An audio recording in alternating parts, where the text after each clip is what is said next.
This is another Trucking Radio 24/7 podcast in association with New Zealand Trucking Magazine. Trucking Radio 24/7. Time now for The Moot, where three passionate truckies talk trucks.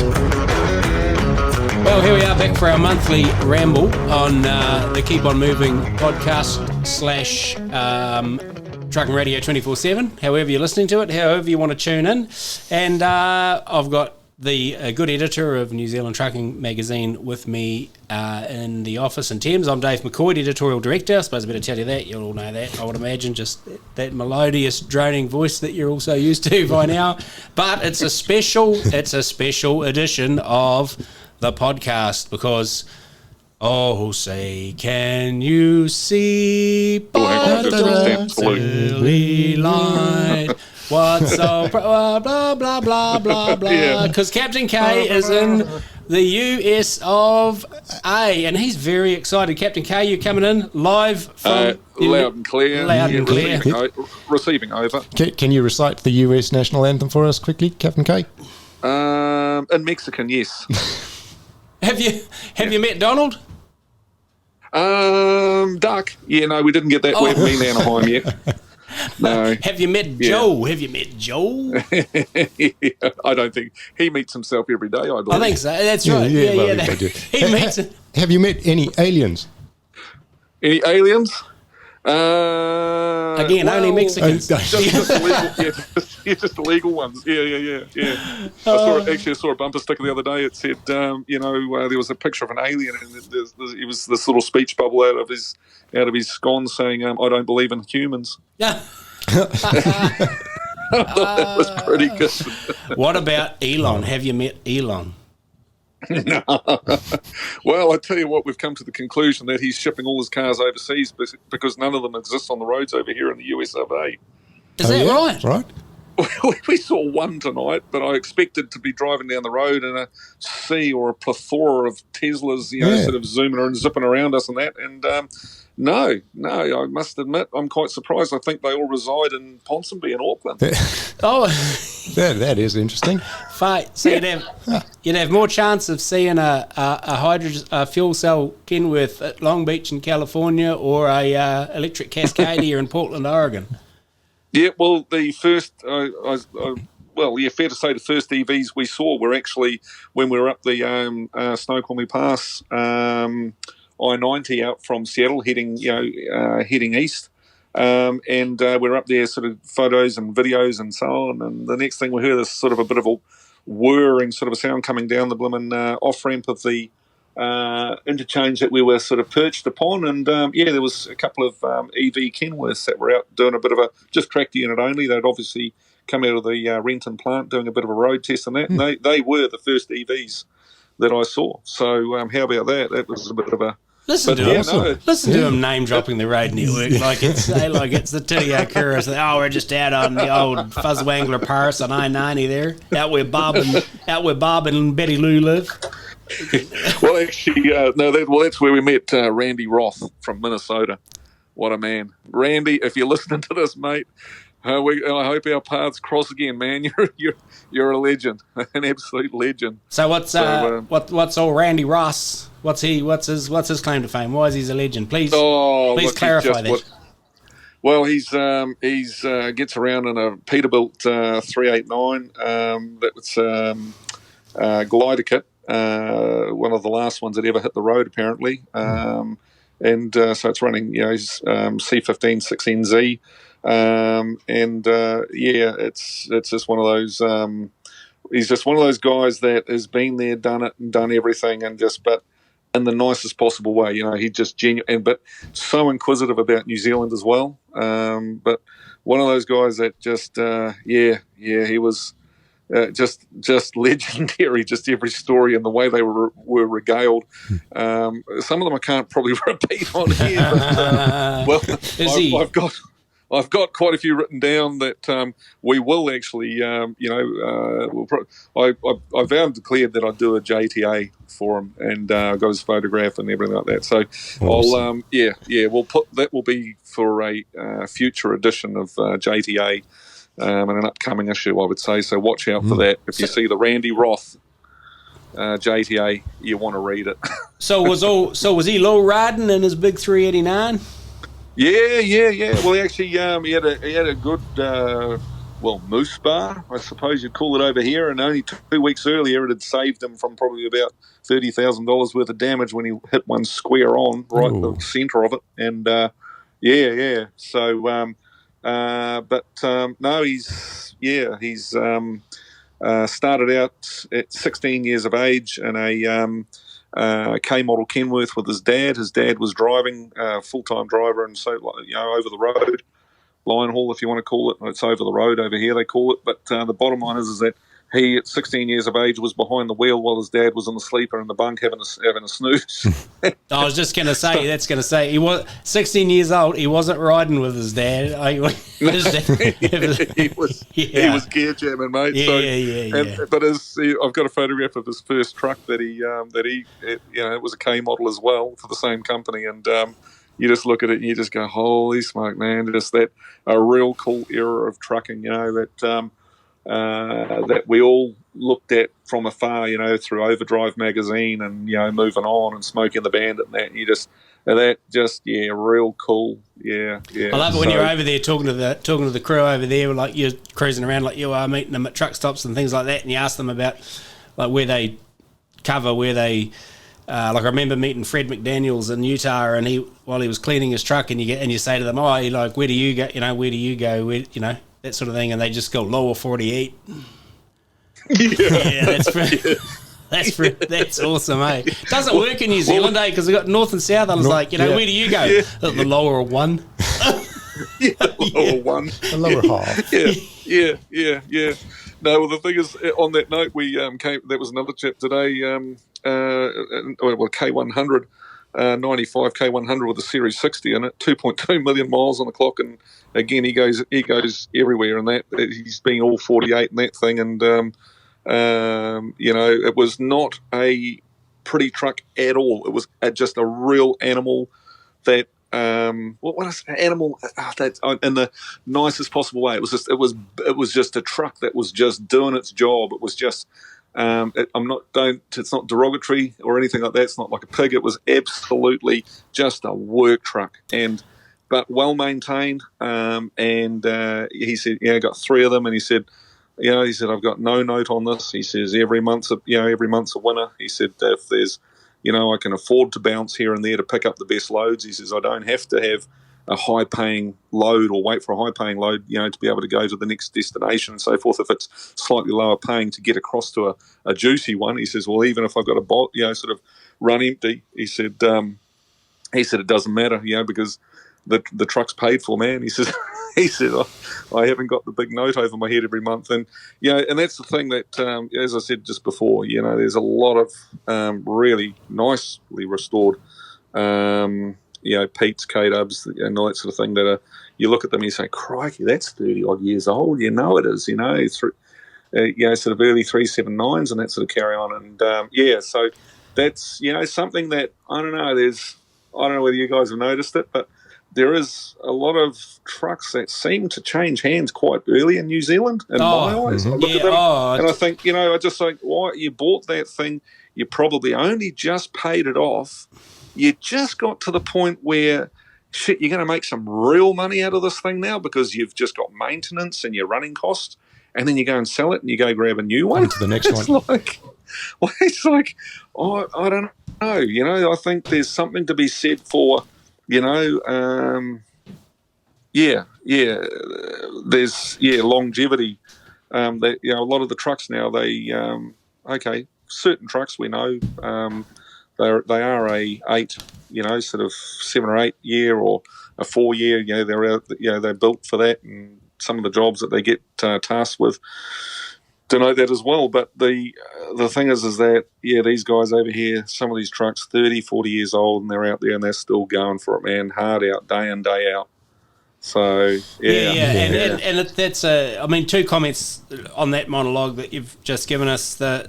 One is that we've talked about that before, and like when you built me that little Freightliner hay truck, and I said no, I don't want it looking really cool. I want it like you see them over there, where the guy is a first class operator, like they're as straight as a die. There's not a bent bumper on them, but they're not wheel polishers or cleaners. The truck is they got a clean windscreen and clean rear vision mirrors, and the rest of it they don't care. Yeah, and the truck is straight as a die.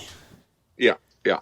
Well, that was that K100 today. I got a photograph of it. So again, we'll get that in the magazine. That boy was in a bit of a hurry. He had to get down the road and pick up the next load and so forth. But we grabbed some photographs while we're there, and you'll see then. There it's exactly what you just said. Cool. Exactly trucks. what you just said. And that old truck thing, that's you're right. It's such a I think it seems to be like a New Zealand you don't see the active old truck anywhere else like you do in North America and Australia. Yeah. Australia's the same. When we were over there last month and we said to Phil Smith in Cloncurry, about, we saw this Mack Superliner come out of Cloncurry heading for Queensland with a triple. Like, had a triple on it. Mark 1 Mack Superliner, which for us, that's an old truck for us. Yeah. And he said, that's old. Oh, I can't remember what his name was, Blinky Bill or something, I can't remember, and he said, he bought that brand new. It was a tin bonnet Flintstone Mack, brand new, and it's been it's been an R model. That's right. And it's been a Superliner, and it's been like, he said he loves it. He said he can eat off the floor inside of it. Like he said, it's absolutely immaculate. He said he'll retire the day that he pulls the park brake for the last time.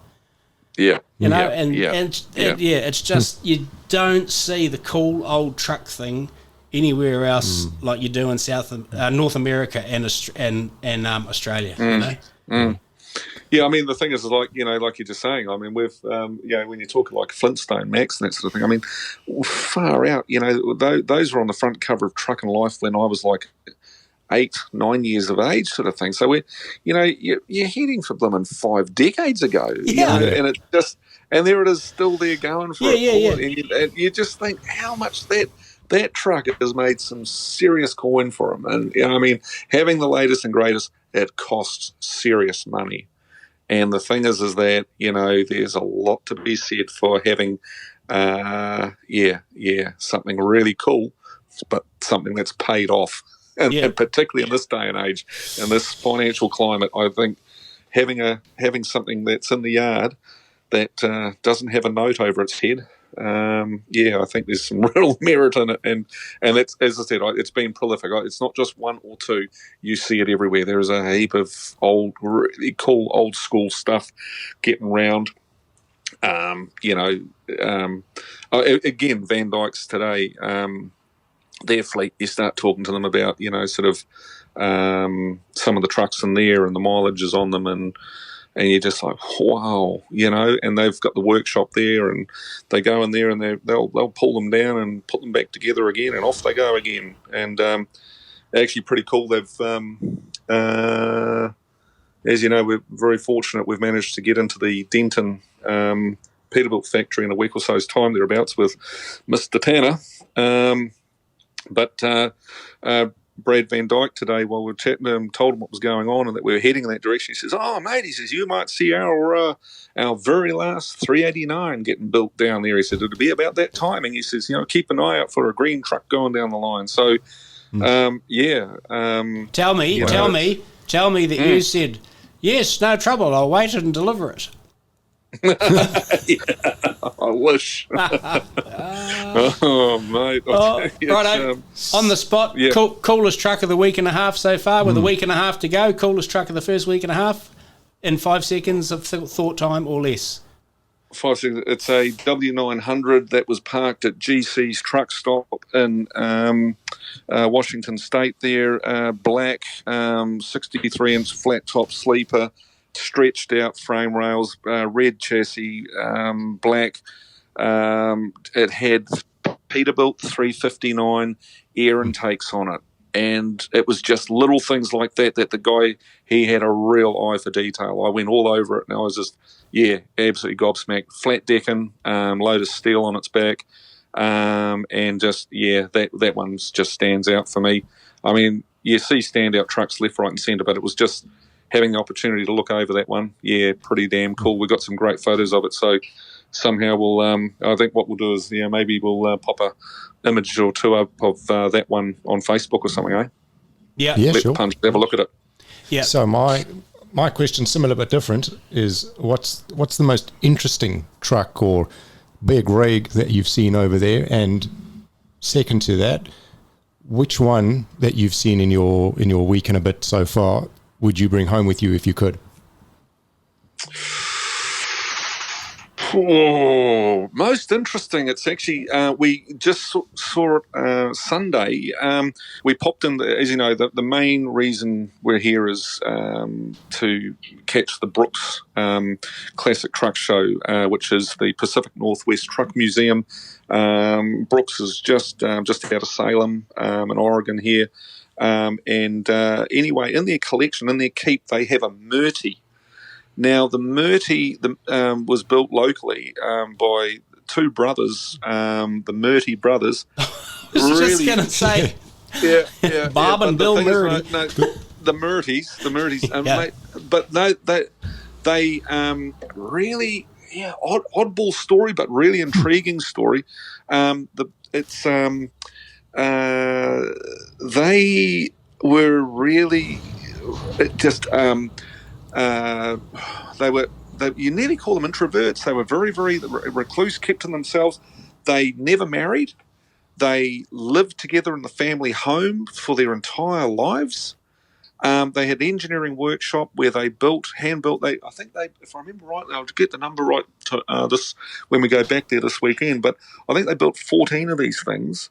It was a 6x4. And it was it was stretch frame rail sort of thing, but it was a cab beside engine sort of thing. The Kenworth did them as well, but what the Murtys did differently is they actually lay a Cummins on its side underneath the chassis rails with an Allison automatic in it. Yep. Yeah, and so we've got some photos of that as well and everything. But that truck, so it was for doing sort of long lengths of pipe or timber deliveries and things like that. So it was a real narrow cab beside engine sort of attitude, but turbocharger hanging out the side, sort of like right there in plain view. It really intriguing truck, but there was so much in it that innovation and design, but here's the kicker. I made mention that they were inventors and they were absolute, engineers that just defied, engineering at the time and everything like that. But their claim to fame that Bendix wouldn't want you to know about, but they had the patent on the spring brake. Every truck that we have today that has the bloody typical air brake, spring brakes on it, the Murty brothers devised that mechanism and they held the patent on it and sold it to Bendix. Jesus. Far out. Yeah. I'm doing it. So there you go. I mean, it's just it was, but the truck what the team have done is they've completely restored it, and it's absolutely immaculately restored, but completely unpainted. It's like in primer, and the nuts and bolts are all still bare. It's like it's ready for painting, but they're not going to, because they want to show how the thing was built and engineered, and so that was that was something pretty blimmin' unique, and the more you looked at it, the more inquisitive you sort of got, and the more you sort of saw how they went about it and made it all fit and work and go, and actually do the job that it was designed to do. Gav's having a big Murty up on Google now while you're talking. Having a big Google and a big look at that. Oh, you're doing a big Google on the Murtys? Yeah, well, there you go. That is interesting. MURTY. Jeepers. Yeah. So what was the second half of your question? That's the unique oddball thing. Which one would I put in my carry-on luggage and bring home? Yeah, so far, because I'm sure that'll change by next week. Well, yeah, no. I've got to be honest. There's one that is standout for me that I would just if they could throw me the keys and just take it down the bloody old I-5, 100 miles and turn around, then bring it back again. It's sitting in the museum. It's part of the collection there. And it's the Hawk Oil Company. They had W model. That chocolate W model. Yeah, that chocolate W model, the A model. Oh, my goodness. That thing absolutely just has an aura about it that it looks like it's just rolled in from, like it's sitting there from yesterday's, run down the Rockies. And it's ready to go out again. It's just... It is turnkey ready. It's just sitting there, and it's got a stance all of its own, and it's just, it's something pretty special. It's just, as I said, there's trucks that you just look at that just, I don't know, they just have something about them. An aura is probably the best way to describe it, and this thing does. You just can't stop looking at it because you can just about hear it telling you its bloody stories, where it's been and what it's done. Pretty cool. Almost a shame it's locked up in a museum. It is. It absolutely is, to be really honest. You just about want to see. But, as I said, it is in no way restored. It is absolutely original. Exactly what you were just talking about before, Dave, about, the fact that it's just been well looked after, well loved. It's been washed, it's been cleaned, it's been maintained through its working life. And, it's that point now where the sign writing on the door, was all beautifully brushed and everything back in the day. And you know how the paint eventually sort of starts to wear through and get that faded look and and you sort of see the brush strokes and that. It's all that sort of patina or that, that's all coming through now and it's showing in its age. But it's still beautifully all there. There's, a big mural on the back of it of a big hawk sort of spread wings and everything, looking back, talons out and that sort of thing. And, so no, that's a pretty cool truck. That's we better pop some pictures of that one up on Facebook as well, I reckon. But so have you seen? You reckon you've seen a truck doing 100 miles an hour yet? Have you seen 100 mile an hour yet?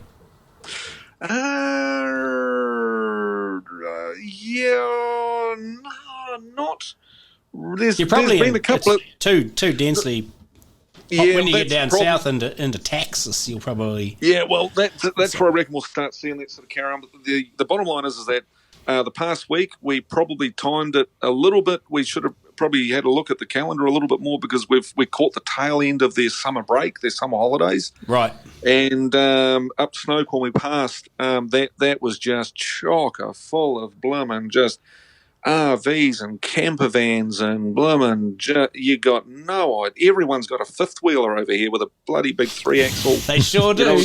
Yeah. And it's like I could, I was saying to Michael, I was saying, geez, man, I said I can hear the mother and the bloomin' in the car now, sort of talking to the kids, sort of, there you go, Billy Bob and Maggie Sue, you've been out, we've taken you, we've shown you the nature, It's like, yeah. And they're great big bloody 4x4 juiced up bloomin' Chevy with a great big bloody 3-axle, pop out bloomin' fifth wheeler RV hanging off the back end of it, and then a trailer off the back of that with the bloomin' the boat and the all running on biofuel, of course. Oh, that's exactly it. It's like we're going out to the nature, and you're like. Oh shit! He's actually gonna be unbearable for the first 2 months that he comes home, isn't he? Really? Oh yeah, probably. Like you'll ring him up and you'll say, "Oh, Captain K, where are you tomorrow?" I'm going on I-5 to the Hawke's Bay. And I'm like, oh god. Do you want me to get you some lunch? No, I got a note hanging over my head. I can't afford lunch today. So it's like, oh, okay. So you don't want lunch then? You've got a note hanging over your head. Right. Okay. Cool. But hey, hang on. Did I say I was coming? Did I say I was coming back? Yeah. Well, no. There you go. If you do, I've lost $150 to Motueka. What if I stay here, or if I do come back? Yeah, no, just jokes. So what's lined up for the coming week? We missed you, Carl. No hurry. What's that? Yeah. Oh no. Well, the thing is I'm just scared that when I get to McCoid Creek, Mississippi, I'm going to get thrown a set of keys and they're heading that direction. Yeah. So we'll wait and see. We'll wait and Yeah, see. we'll wait and see. But there you go, team. There's a bit of an update and everything. We'll keep some pictures heading into Facebook, so keep watching there and keep looking at the magazine over the next few months. There'll be some juicy little stories to have a read of. Yeah, Fantastic. where you headed over the Excellent. next couple of days? All right, So where's the last half of the trip take you? Last half of the trip, right? Okay, so what is it now? It's Wednesday, our time tomorrow, sort of thing. So we're hanging around here, getting ready for Brooks. So Thursday, everything starts turning up to the Brooks show. So it's sort of Thursday, Friday, Saturday. Sunday morning, it's hop on the bird and make our way down to Dallas-Fort Worth, Texas, where we'll meet the Tanners. And so that's Sunday, and then sort of Monday morning, first thing, we hop round the corner to the Denton Peterbilt plant, go through that, do the tour, and then it's a 6-hour drive that afternoon, evening, or whatever you want to call it, back to McCoid Creek, Mississippi, which is about an hour south of Jackson, and we'll stay there till Friday morning. We make our way back to San Francisco to get the big silver bird and fly home with good old Air New Zealand. And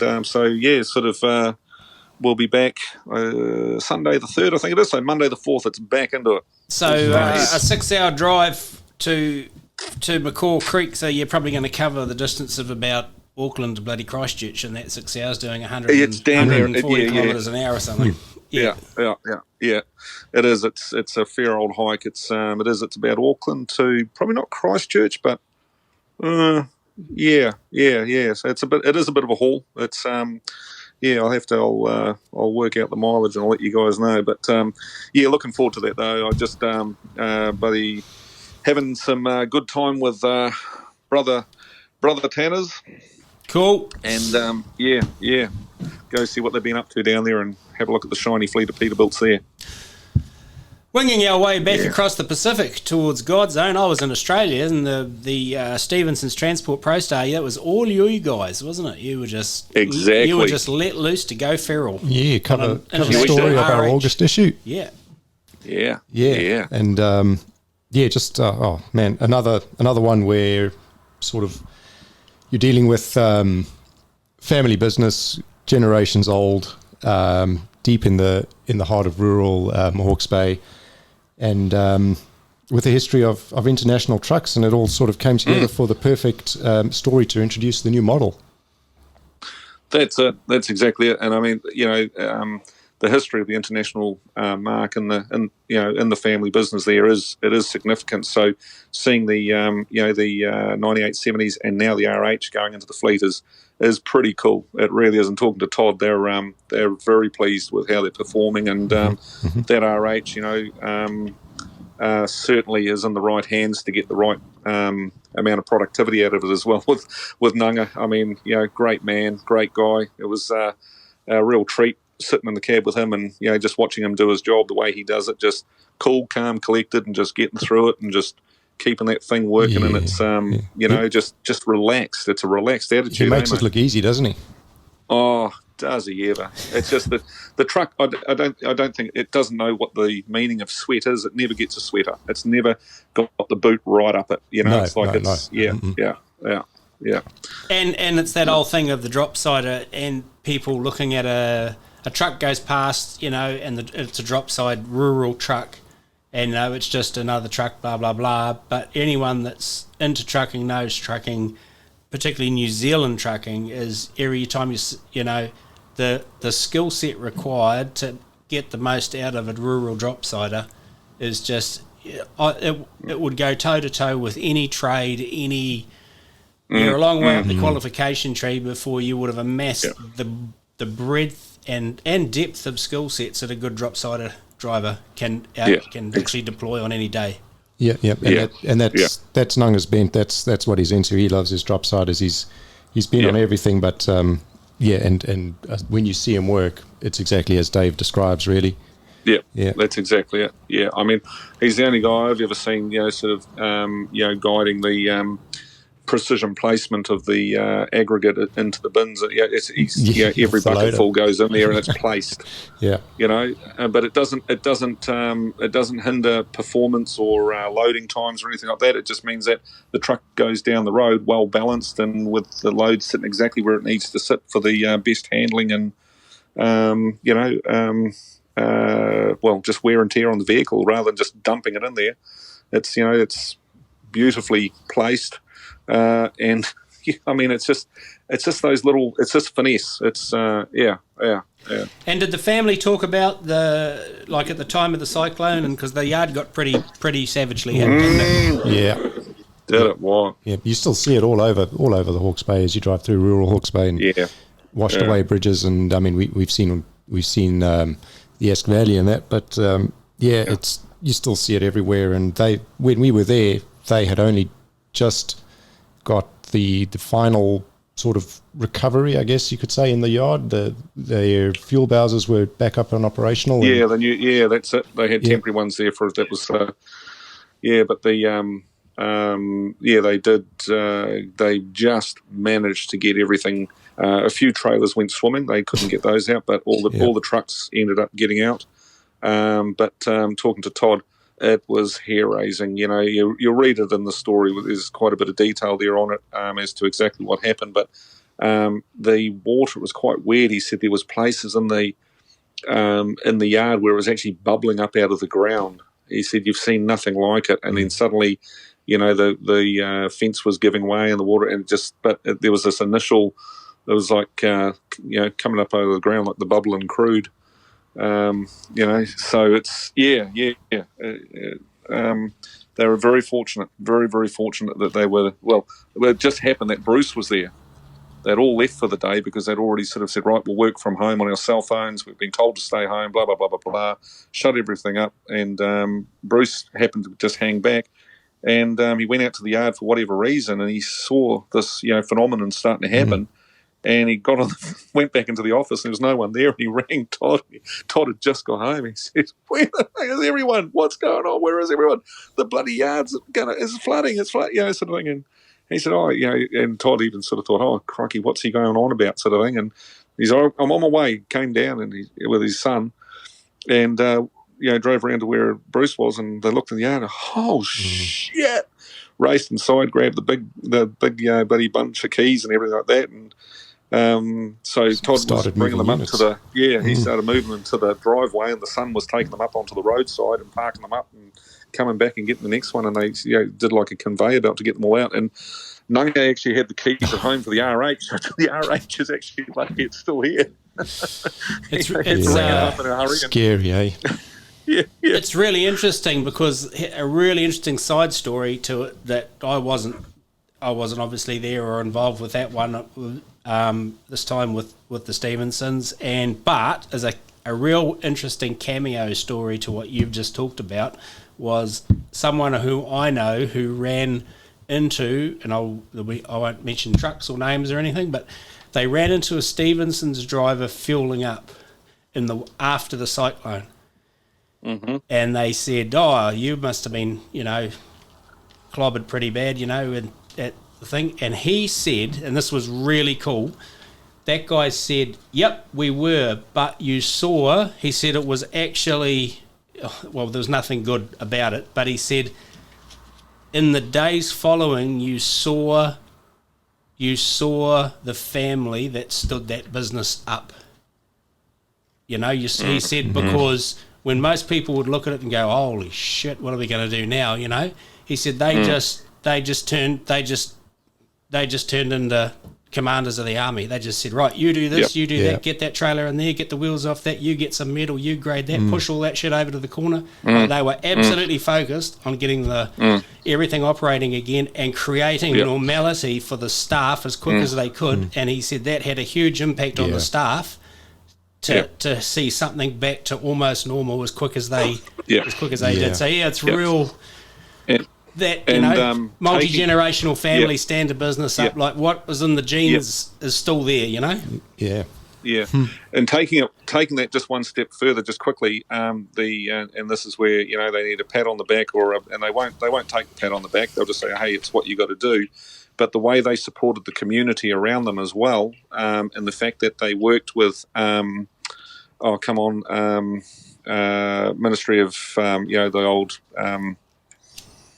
there was movements that they needed to do for the local farmers, because the farmers were under duress. They had no feed, they had no food. The stock was suffering, and they needed to get it out of their ASAP. You know, and so they worked with what is it, MOE, isn't it, or whatever they call themselves. And they actually brokered the deals and got everything moving and got everything out of there and shifted the stock and got the stock out that, otherwise would have perished. MPI. MPI, Ministry of Primary Industries. Is what, yeah, that's it, MPI. Yep. That's who I was looking for. I was like, MPI. So the reality is that, they just, like you say, they just saw what had to be done. And it's right, we've just got to get on and just get this done. And that's the thing. So, a tip of the hat to the team down there. They are very, very, a very, very, like you say, a generational round of applause. Goodness. Round of applause for the Stevensons down there. Well done. Yeah. And thank you for having us. Yeah, thanks for having us again. We turn up. Yes. And yes. Real enthusiastic truck people to the core. Absolutely. What else we got going on? August issue. What else? So you were over around the time of the Brisbane Truck Show. Got to see some special Mercedes-Benz vehicles. I got to see some people from Mercedes-Benz special vehicles. We all did, because the Iconic was in the. She was the star of the show, one of the stars of the show. Yep. This time, because it's going to be a massive truck of the future, and a really good indication of how they think that truck's going to be in terms of impact, relevance, and importance. As they had the head of Mercedes-Benz special vehicles, Francisca Cusimano, out, and she talked to us about the special vehicles division. It's a really interesting story, because it's Iconic, Zetras, and Unimog, and it's a really fascinating side of the empire, where amazing things are done with the vehicles, because a very customer centric side of the business. They use as many proprietary parts from the broader what the A-line business, as they call it, to keep the cost under control, but they build some pretty cool stuff. And of course, Iconic is going to be a huge truck for them, because it's got far more uses than just a municipal rubbish truck. And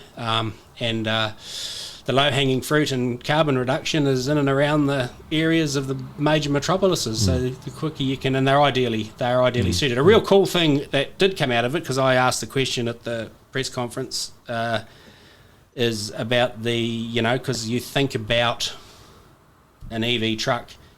A municipal rubbish truck does everything with a battery that is hard on batteries. Violent takeoffs, because the rubbish boys, they don't. they get to the next. They get to the next bin. And when they get to it, they stop. And cold weather running, and all of that sort of thing. And so, but it was really interesting, because she said that they took them up to the Arctic Circle and put them through vicious stop-start testing, and the batteries behaved pretty much as they showed no signs of any more deterioration than what they would normally. And what did she say? She said something like, it's always impossible to get an engineer to celebrate or say yes, and they were going yes and celebrating at the same time after the trial. So she said it was good news all round. So not saying that the battery won't be developed for more specificity in the task, but at the moment it's plug and play fine. Yeah. And of course the big news was the arrival of a hydrogen combustion engine in the Unimog. Is on trial in America, because overseas, not all applications suit EV or fuel cell, and there's lots of things come into that. Nature of the environment that the truck's deployed in, packaging on the chassis. So Unimogs are normally very tight in packaging, so you can't afford to have batteries everywhere and not be able to put your municipal mower on the side of it, or your spreader or your fire tender or your ambulance or whatever it is you want to put on it. So so very much, as we've all said, heading down the path of the future. There's no ubiquitous solution. It's horses for courses, and we're going to have to become a planet of multitasking transport engineers in order to provide everyone with what it is they need. Speaking of what it is you need, Brooker Farms, our top truck. Yeah. What a cool Dad never had a farm truck like that. I don't know if many farm trucks are like this, really. So our good mate Andrew Geddes headed down to meet Shane and Andrew Brooker at their farm in Canterbury. They run all over the South Island, and they've just taken delivery of a beautiful new DAF CF530. That's our poster truck this month, and it just builds on a legacy of really neat gear, actually, that they've run down there on the farm. Replaces a previous DAF CF. Before that, they had a Foden and a couple of Fords. It's not your typical farm truck, as you say. Eh? No, but I did send an issue out to the farm with a letterhead signed by me saying, please explain why we had a FGK glasshouse or whatever they were called, Morris, with suicide doors, and Brooker Farms have a 530 horsepower CF DAF Euro 6. Did you get a response? He's used to it. He just rolled his eyes. Yeah. And then still on Top Truck, still talking Top Truck, of course, our Top Truck of the year 2022-2023 is still rolling. That goes until the 10th of September. And remember, you can vote every day, once per truck per day. The votes are very interesting, to say the least, so far. We've been watching the numbers tick in, and as Dave said last month, all we do is watch. It's. I think there are a couple of clear favourites this year, and out of a really, really, really impressive pool, I think, from the last year. And so if you haven't voted yet, make sure you do that before the 10th of September as much as you can. It's a good kaleidoscope of makes and models and things too. Yeah. And it's great when you're in situations like this and the staff sink themselves like a boat with a gaping hole in it, because every time I've asked Gav, what's happening with the voting, he goes, I don't know, I'm not looking, I haven't. And then he goes, we've been watching it really closely, I've been watching the numbers tick over. In other words, I'm not telling you. Noted. Next performance review. May not go as well as he'd anticipated. Moving along swiftly. Our good mate Paula Callahan, the roving nomad of trucking, global trucking, has been over in the Outback. So, our Aussie Angles this month, he regales us with some stories of Outback trucking, moving cattle, and dealing with washed away roads from recent flooding, as we know. I suppose he's just amazing. Paul. Oh, yeah. Hate him. And he's a nice bloke. In fact, he's one of the nicest blokes you'd ever meet. And he's driven trucks all over the world and done everything. Speaks five languages, people. Yeah. Jeepers. Yeah. There's nothing that POC. Yeah, but I just hate it when they're nice with it. We'll have to get him on a podcast with us one day. Oh, and he's offered to do that. He said, I'll do your podcast with you, Dave. Oh, yeah.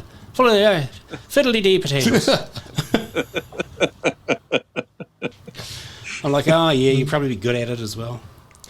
Yeah, and then finally to bring our conversation full circle, this month with the August issue, we reintroduce, shall we say, after a very long absence, American trucking specific content with our new sort of American section, our American pages, American Connection. How many times can you say American in one sentence? Rod Simmons, I suppose a lot of our listeners might know the name. He was over for the Reno Truck Show earlier this year, and we've got 4 pages of beautiful photos on that. And no pressure, Carl, but you're going to have to come back with some good content. You're going to have some to come back. Content. Yeah. No, I think fair to say, wouldn't it be probably get back and sort out a gallery of images from Brooks.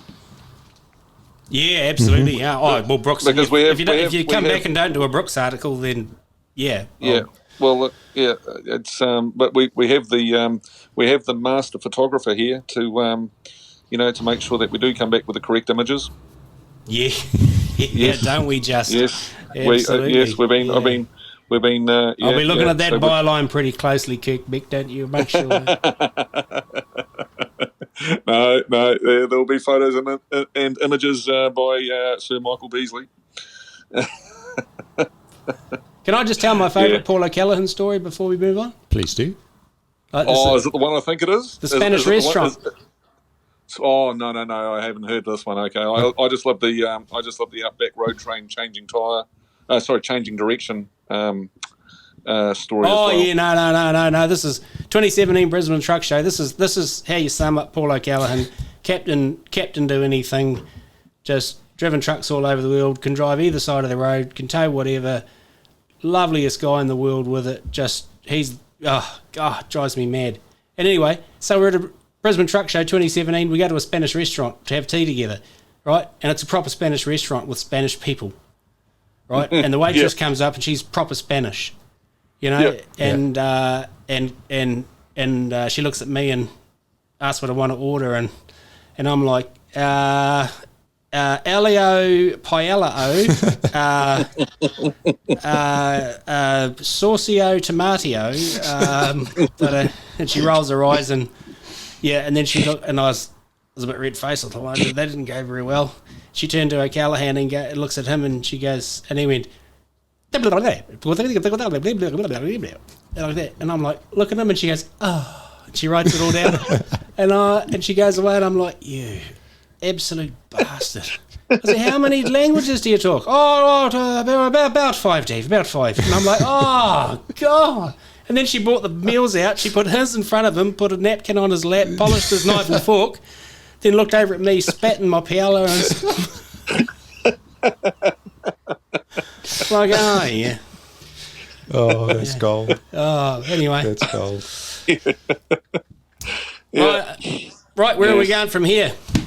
Shall we save next month to talk about the election and all the good things about the election? Elections. Crikey, how's it all going over there? I mean, I haven't heard anything for about a week and a half. Do I want to know? You haven't missed much. Oh, you haven't missed. No, you haven't. No. Chris is. Chris is at full. Chris is at full throttle. He's roaring around saying whatever it's going to take to get votes, I think. Yeah. Yeah. Well, that was becoming evident when I left. You could tell that it was like, yeah. I think he even kissed the baby, didn't he? Oh, who would know? But yeah, it's a crazy time. I mean, as long as we're going to have run the country based on social media and popularity, then we're just going to end up, we're just going to end up on the one-way track that we're on, really. Yeah. Well, yeah. I mean, we don't really want to get into politics and things like that. But I can tell you what, it's been a nice just ruined the podcast, Dave. Jeez, Dave. We have to start all over again. I'll have to start all over again. Yeah. So my name's Gavin Myers. Any complaints about what I've just said? Call Gavin Myers at New Zealand Trucking Media. Yeah. Oh, funny. Fantastic. Very good, Captain K. It's been fantastic to catch up with you. That was a... Oh, hang on. One more thing before we go. My copy of Truckin' Life arrived in the mail. Oh, really? Yes. What a job they've done and with that. I think we will leave it until next month because it's a quarterly, so it's not like we're pushed. Yes. Until you've had a look at it, Captain K, because you've got an eye for stuff that you've got 8 eyes every time you look at one picture. And we'll have next month. We'll talk about talk about Truckin' Life Reborn. Yep. And we might even see if we can get one of the Three Musketeers on the phone while we're doing the podcast. Yeah, one of the rap bands. All I can say on that note is if the rest of the magazine has been as well thought out, planned and executed as the front cover was, my Lord, they're on the right track. They have got it sorted because that front cover that they sent us a sneak peek of when they were putting it together was like, that is exactly the Truckin' Life we all remember. Yeah, that's exactly right. I look forward to seeing that when we get That'll back. be a good podcast. Yes. Excellent. That may not be till Muzz's home, will it? Because we can't. Because Muzz's. We'll see what we can do. We'll see what we can do. He reckons he's still away. Yeah. So good to hear from you, Captain K. Good to hear that you're healthy and happy. Say good day to Mr. Beasley, the legend, the man, the myth. Keep your, what do you say over there? Keep your tyres on the turf and a beer in the ear and a smoky off your... Keep a smoky off your semi, whatever that means. Well, why is your semi smoking? Yeah, okay. Righto, we're out of here. Okay, all complaints to Gavin Myers, New Zealand Trucking Media. 10-4, Rubber Duck. Okay. You've been listening to the 5 Minute Moot with Dave McCoid, Gavin Myers, and Carl Kirkbeck. Any thoughts? Just get hold of Carl at nztrucking.co.nz.